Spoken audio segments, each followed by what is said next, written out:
Welcome! Today we're going to look at 5 different techniques that you can use to make a static bass note a little more interesting and more colorful. Say for example you have a 4-bar melody like this piece from La Gazza Ladra by Rossini. You may not want to write a very melodic bass line and distract from the melody, but if you have just static bass notes like this, it can be very boring and droning.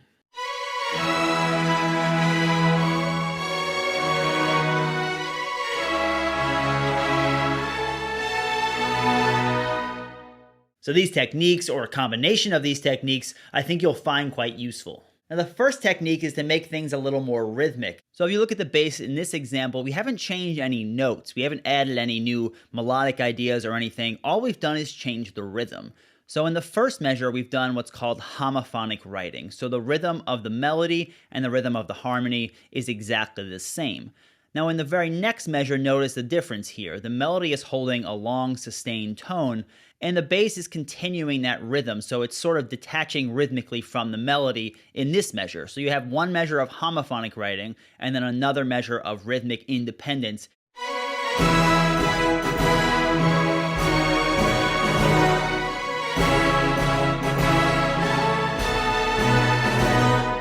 The second technique is to play around with orchestral size and orchestral weight. At face value, this technique is simply jumping from one octave to the other. But notice specifically how it's done, because you'll see this a lot in orchestral scores. On the downbeat, he's in the lower octave for a lot of the bass instruments, thus giving more orchestral size and power and fullness on the downbeat. Then in the middle of the measure, he jumps up the octave with some of the instruments, joining other instruments in that register, thus giving that E in that register more orchestral weight. This also thins out the middle a little bit and gives the melody some room to breathe. And then at the very end of the measure, he jumps back down the octave, thus expanding the size again.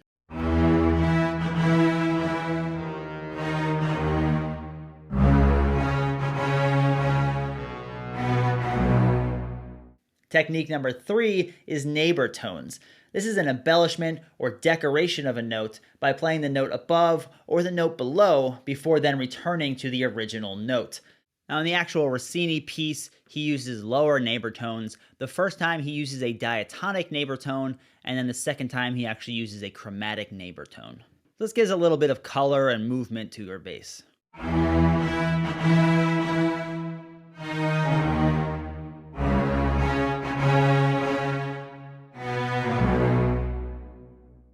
Technique number 4 is trills. I'm sure you all know what trills are. They're a rapid alternation between two adjacent notes, either a half step or a whole step. Or if you're using a string instrument, you could even use what's called a fingered tremolo, which is simply a larger intervallic stretch. Now that we've combined 3 techniques together, we have what Rossini wrote in the original piece. So the first dotted quarter note, he has the trill, then he has the neighbor tone going back to the original note, and then he has the octave jumps. When you have a trill like this on a bass note, it might be a little unclear what the true bass note is. So here the true bass note should be D. If you notice, while this is going on, in the brass in octaves, he's holding these long tones, and it's the bass note. So he's clarifying the harmony in the brass section, and he's using the string section to add movement and color. So let's hear what that sounds like with the clarifying note. And now let's listen all together.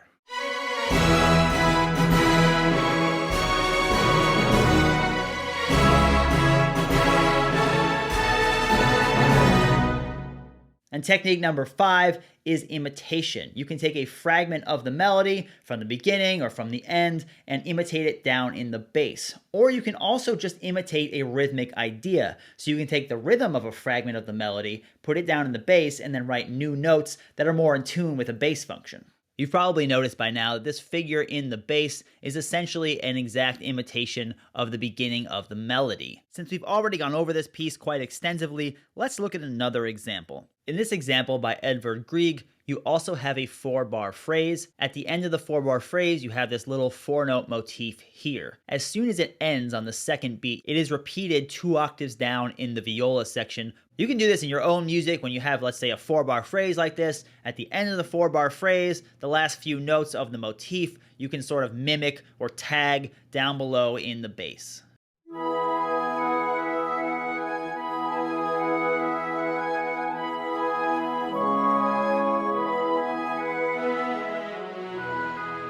So as you can see from the examples, you can use one or two of these techniques, or you can combine all of them if you want to. You're only creatively limited by your imagination. That's going to do it for us today. I'm Jay Junta. See you next time.